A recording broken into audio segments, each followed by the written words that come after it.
yang saya hormati, saya kasihi Tuan Imam, Tuan Bilal, para asatizah, tuan-tuan, puan-puan, muslimin, muslimat yang dikasihi sekalian. Alhamdulillah, kita bersyukur kepada Allah Subhanahu Wa Taala. Pada pagi ini dapat kita bertemu lagi untuk kita berkuliah, iaitu dengan kita sama-sama bertadabbur menerusi surah An-Nazi'at, iaitu surah yang ke-79. Minggu lepas kita berhenti sampai ayat yang ke-14. Jadi ayat pertama sampai yang ke-14 tu, di situ adanya sumpah Allah. Kemudian sebab apa Allah bersumpah? Jadi Allah bersumpah dengan para malaikatnya yang hebat, kejadiannya yang Allah ciptakan. Malaikat yang mencabut nyawa orang yang ingkar dengan keras, mencabut nyawa orang-orang yang beriman dengan lemah lembut. Malaikat yang sentiasa bergerak untuk menguruskan segala urusan yang telah Allah tetapkan. Kemudian Allah bersumpah untuk memberitahu tentang apa dia? Tentang hari kiamat. Jadi antara kesimpulan yang kita sebutkan pada minggu lepas ialah antara faktor terbesar bagi kebahagiaan, keselamatan, kesejahteraan, kehidupan kita dunia dan akhirat ialah perasaan takut kepada Allah. Perasaan apa? Takut kepada Allah. Dengan takutlah manusia akan jadi orang yang apa? Orang Kelantan kata berjuruh. Dia jadi senonoh. Sebab kalau kita bagi analogi mudah pun sama je. Dalam sistem negara kita, yang diadakan oleh kerajaan ialah hukuman ataupun ganjaran. Mana satu? Dah tentulah hukuman. Siapa yang melanggar traffic light, dia kena apa nanti? Saman lah. Siapa yang ambil rasuah, penjara. Siapa yang ini sekian-sekian. Tapi ada tak siapa yang tak langgar traffic light, siapa yang bawa elok-elok, dia dapat reward? Ada tak kita buat macam tu? Dalam negara kita ada tak sistem macam tu? Tak ada, mana-mana sistem pun tak ada. Sebab apa? Sebab sebagai orang yang nak duduk dalam negara ini, nak jadikan negara ini aman, dia kena ada benda yang menakutkan dia daripada dia melakukan kesalahan. Jadi yang paling utama untuk menjadikan satu tempat itu sejahtera ialah perasaan takut orang-orang yang ada di situ. Sebab itu dalam Al-Quran, bila kita belajar tentang surah-surah Makkiyah khususnya, Allah menceritakan kepada kita tentang beriman kepada hari pembalasan. Dan betapa dahsyatnya hari pembalasan sebelum berlaku hari kebangkitan, hari kiamat. Betapa dahsyatnya hari kiamat. Kemudian betapa dahsyatnya bila berlakunya hari kebangkitan yang kita sentuh minggu lepas. Bagaimana keadaan orang-orang yang ingkar kepada Allah. Apakah warna kulit mereka ketika mereka dibangkitkan nanti? Setelah dibangkitkan, setelah mereka berhadapan dengan Allah, apa jadi kepada warna kulit dan juga mata orang-orang yang ingkar? Siapa ingat? Pucat sampai kebiruan. Nak beritahu apa dia? Dahsyat sungguh. Kalau orang terkejut sampai jantung dia kosong. Semua tu diceritakan dalam Al-Quran. Nak beritahu dahsyatnya hari kiamat. Jadi itulah dia yang kita telah bincangkan pada 14 ayat yang pertama daripada surah An-Nazi'at. Jadi ayat ini dibacakan kepada orang-orang Quraisy. Ada yang mahu beriman, ada yang tidak mahu beriman. Sekarang nak disambung pula. Tentang apa dia? Kalau kamu tak mau beriman macam mana? Jadi Allah tarik perhatian orang-orang Quraisy untuk mendengar satu kisah, iaitu kisah Fir'aun, yang mana dia dulu juga pernah didatangi oleh nabinya, iaitu Nabi Musa, untuk beriman kepada Allah, supaya takut kepada Allah. Tetapi dia enggan. Bila dia enggan, apa yang berlaku? Kesudahan bagi Fir'aun, dia dibinasakan di Laut Merah. Jadi Allah datangkan kepada kita untuk kita supaya lebih rasa takut. Kalau aku tetap juga dah dengar tentang hari kiamat tapi tak mahu beriman, tak mahu tunduk kepada Allah, masih hendak mengabaikan Al-Quran, maka kamu dah tahu ke belum cerita tentang Musa yang bertemu dengan Fir'aun? Apa akibat bila Nabi Musa datang kepada Fir'aun, bila Fir'aun enggan untuk beriman? Begitulah kita juga, bila Nabi Muhammad datang bawa Al-Quran, tapi kita enggan beriman dengan Al-Quran, apa jadi kepada kita nanti? Yang akan jadi ialah apa yang sama berlaku kepada Fir'aun, iaitu kebinasaan. Na'udzubillah. Sebab tu selalu kita baca hari Jumaat surah Al-Kahfi. Cuba tengok surah 18 dulu sebelum kita masuk ayat yang ke-15 ni. Surah yang ke-18.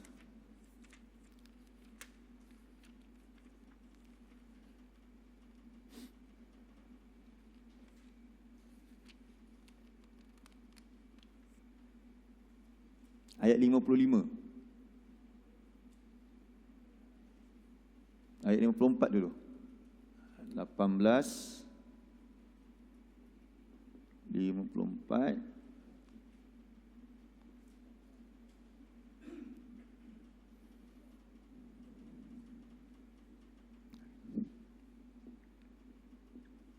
Muka surat 300.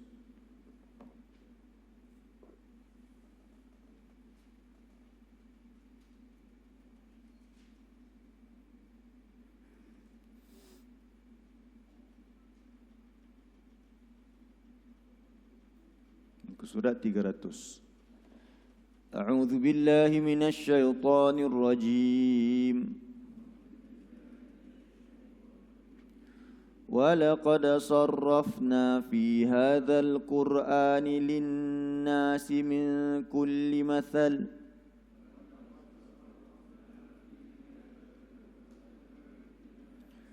wa kana al-insanu aktsara syai'in jadala.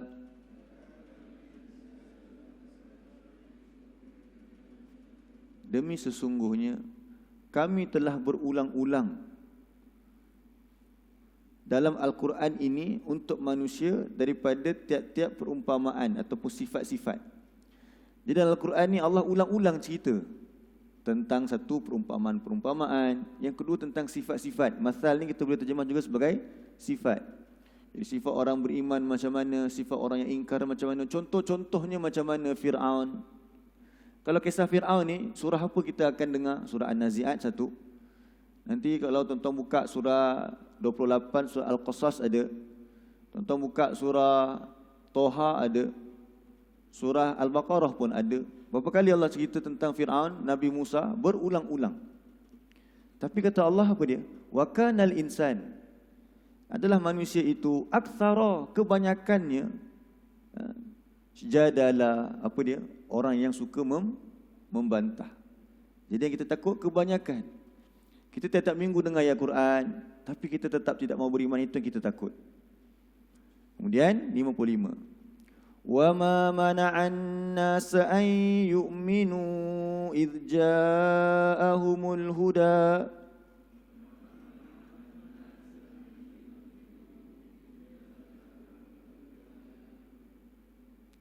wa yastaghfiru rabbahum illa an ta'tiyahum sunnatul awwalin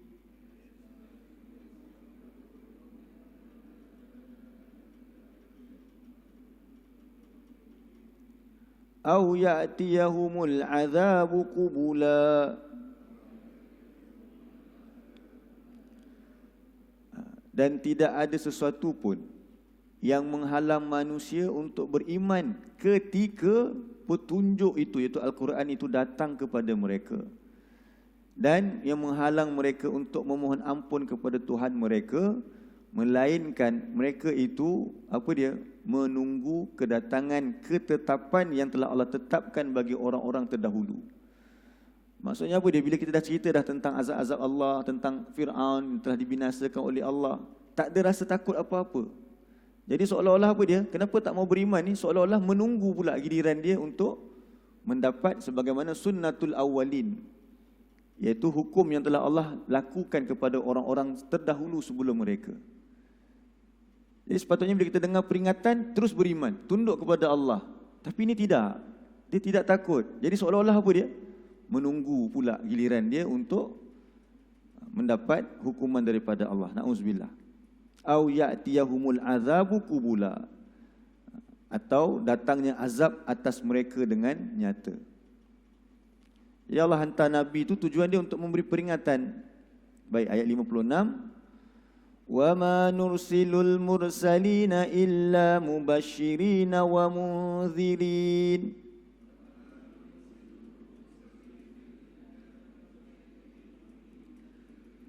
وَيُجَادِلُ الَّذِينَ كَفَرُوا بِالْبَاطِلِ لِيُدْحِضُوا بِهِ الْحَقَّ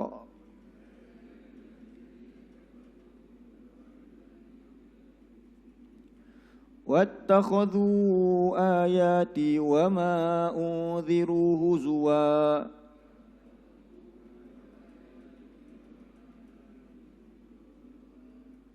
Dan tidaklah kami mengutuskan para rasul melainkan sebagai apa dia?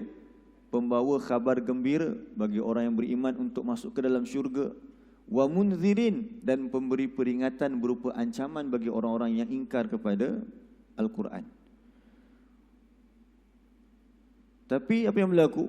Orang yang ingkar, dia membantah dengan yang batil, agar dengan demikian mereka dapat melenyapkan yang hak.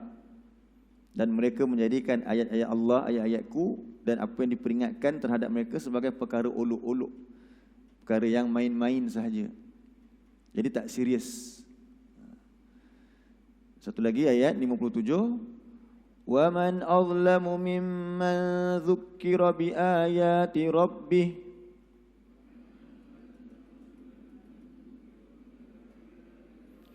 فَأَعْرَضَ عَنْهَا وَنَسِيَ مَا قَدَّمَتْ يَدَاهُ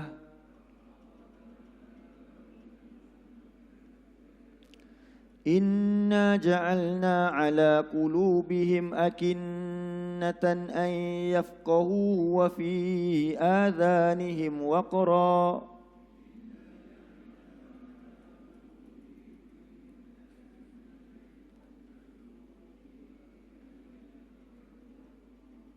وَإِنْ تَدْعُهُمْ إِلَى الْهُدَى فَلَنْ يَهْتَدُوا إِذًا أَبَدًا.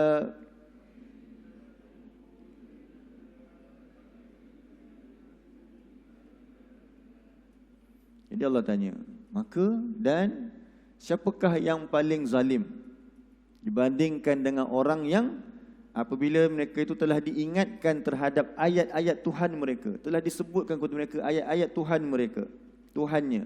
Lalu apa yang berlaku? Dia berpaling daripadanya dan dia melupakan. Maksud melupakan sini ialah meninggalkan apa yang mereka lakukan. Sesungguhnya apa jadi kepada orang yang berpaling daripada Al-Quran bila sudah diingatkan? Sesungguhnya kami telah menjadikan di atas hati-hati mereka akinnah, iaitu sumbatan, agar mereka tidak boleh memahami, dan pada telinga mereka ada sumbatan. Tadi ada penutup, ni sumbat. Wa in tad'uhum ilal huda falan yahtadu idzan abada. Walaupun engkau Muhammad menyeru kepada mereka petunjuk, nescaya mereka tidak akan mendapat petunjuk untuk selama-lamanya. Jadi kalau kita menutup hati kita untuk menerima, maka akan tertutup terus selama-lamanya walaupun Nabi yang menyampaikannya. Jadi ini satu peringatan kepada kita kalau kita tidak mahu takut kepada Allah. Jadi orang terdahulu yang pernah dijadikan sebagai contoh untuk kita, apa dia? Fir'aun. Mari kita lihat ayat yang ke-15 surah An-Nazi'at.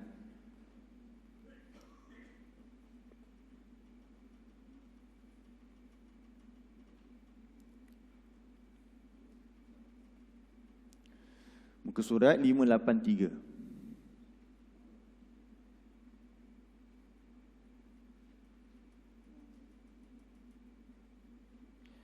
A'udzu billahi minasy syaithanir rajim.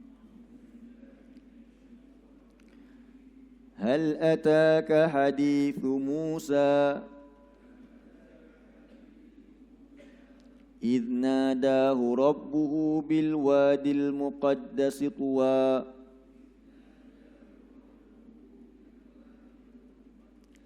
اذهب إلى فرعون إنه طغى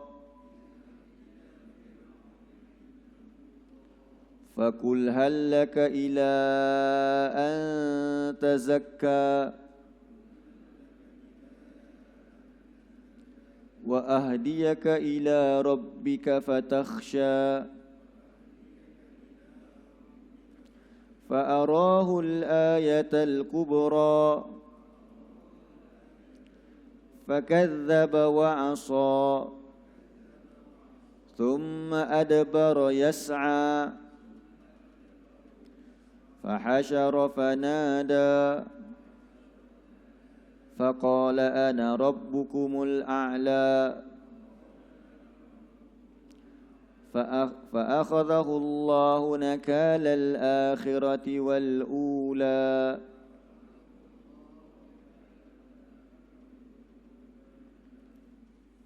Jadi hal ataka hadithu Musa, apakah ataka telah datang oleh ia akan engkau hadithu Musa, siapa yang datang oleh kisah Musa. Jadi Allah tanya kepada Nabi Muhammad, dah sampai kepada kamu kisah siapa? Nabi Musa. Kenapa dengan Nabi Musa? Idnadahu rabbuhu bil wadil muqaddasi tuwa idhab ila fir'auna innahu tagha.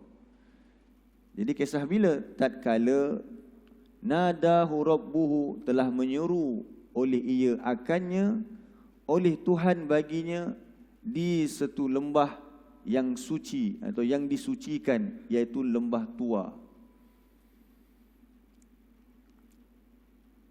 Allah panggil Nabi Musa untuk apa? Idhab ila fir'aun, pergilah kepada Fir'aun, innahu tagha, sesungguhnya ia iaitu Fir'aun itu tagha. Apa maksud tagha? Tagha itu maksudnya melampaui batas. Dia dah melampaui batas. Siapa Fir'aun?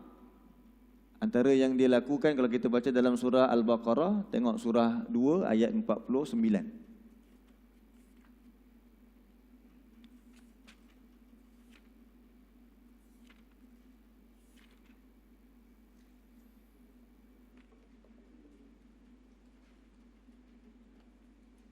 Dua 49.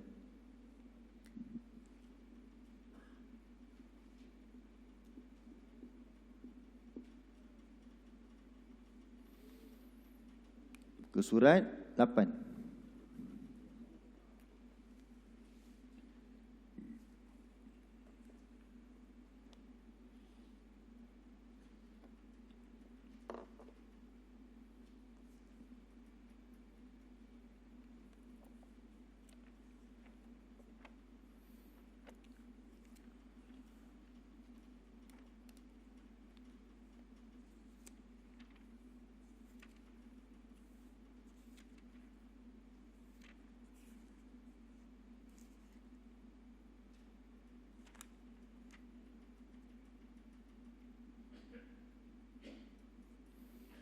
أعوذ بالله من الشيطان الرجيم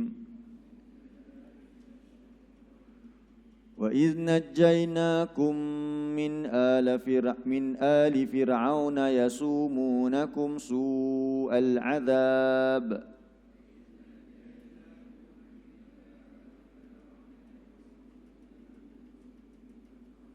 يذبحون أبناءكم ويستحيون نساءكم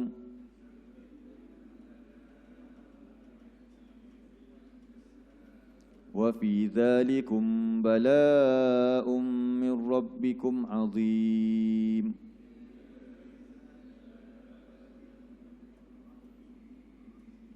Dan ingatlah tak kala kami telah menyelamatkan kamu, iaitu Bani Israel, daripada pengikut-pengikut Fir'aun. Jadi tengok pengikut Fir'aun, dan juga Fir'aun buat apa kepada Bani Israel dulu?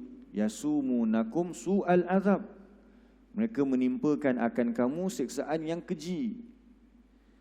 Yuzabbihuna abna'akum. Mereka menyembelih anak-anak lelaki bagi kamu.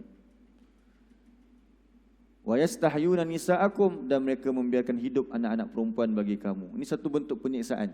Yang lelaki dibunuh. Sebab lelaki ni Allah bagi kelebihan, ada kekuatan untuk berjuang, untuk mempertahankan. Jadi dibunuh siap-siap orang-orang yang akan menjadi hero-hero ni. Kemudian yang perempuan pula dibiarkan hidup untuk apa? Untuk dirosakkan. Jadi kalau ibu dirosakkan, apa jadi pada anak-anak? Jadi ini satu bentuk kekejaman yang Fir'aun lakukan kepada siapa? Bani Israel. Untuk merosakkan kaum ni. Satu, dibunuh lelaki-lelaki. Yang kedua, perempuan tu dibiarkan hidup untuk dirosakkan. Wa fi dzalikum bala'un mir rabbikum azim. Dan pada demikian itu adalah bentuk ujian daripada Tuhan kamu yang dahsyat, ujian tersebut. Jadi itu yang dilalui oleh Bani Israel. Dalam surah lain Allah sebutkan, dalam surah 28 ayat yang keempat. 28 ayat yang keempat.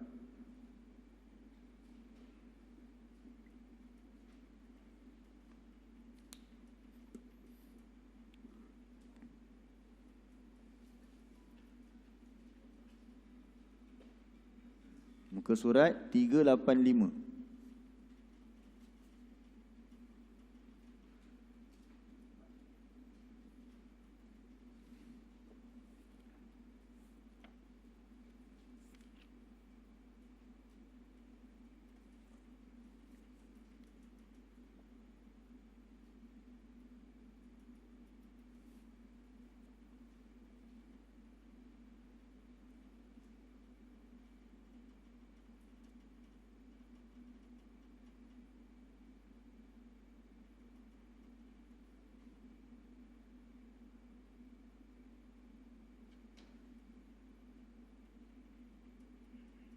A'udzu billahi minasy syaithanir rajim.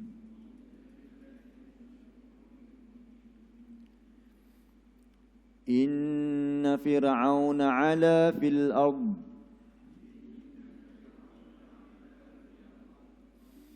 wa ja'ala ahlaha syi'an yastad'ifu ta'ifatan minhum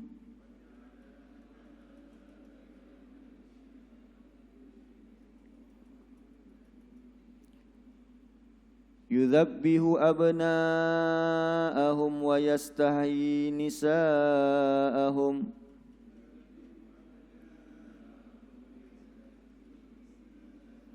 innahu kana minal mufsidin.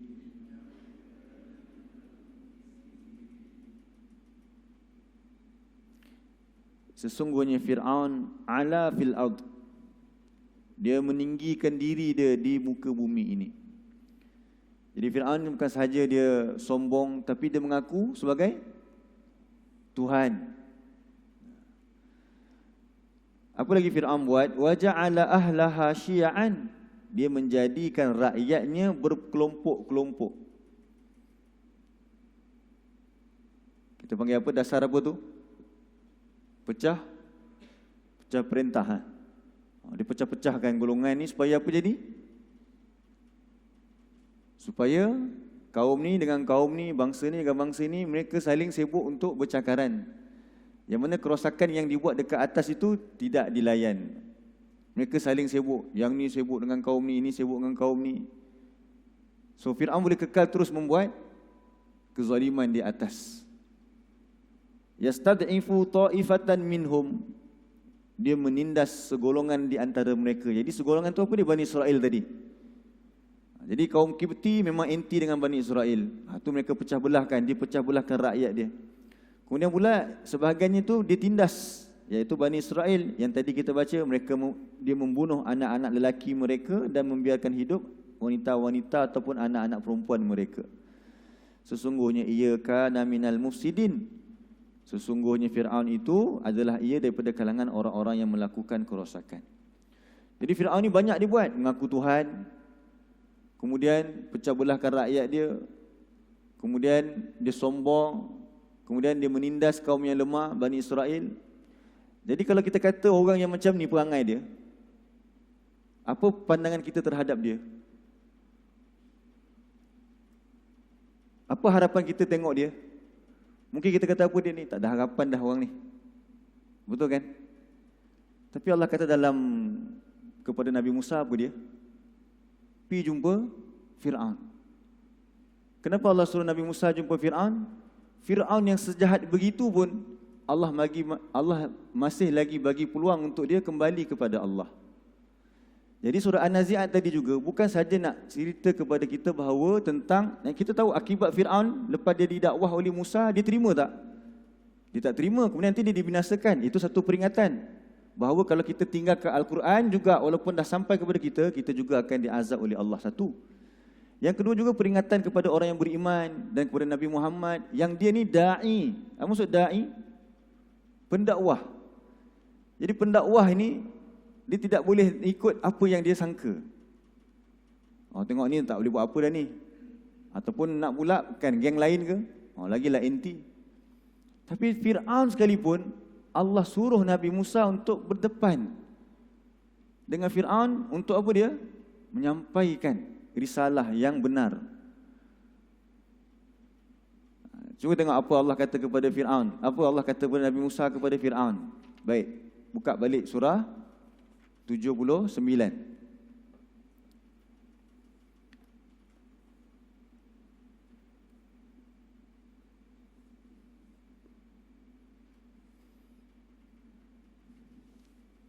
Ayat 18 tu apa Allah kata? Apa yang Allah suruh kepada da'i dia, iaitu Nabi Musa, cakap kepada Fir'aun. Fakul, maka katakanlah oleh engkau. Hal laka ila an tazakka. Adakah laka? Laka tu maksud dia apa dia? Bagi engkau. Ila an tazakka, kepada Tuhan engkau. Terjemahan dia kalau satu persatulah. Hal adakah laka bagi engkau ila kepada antazakka, untuk engkau membersihkan diri. Tazakka tu tazkiyatun nufus, membersihkan jiwa.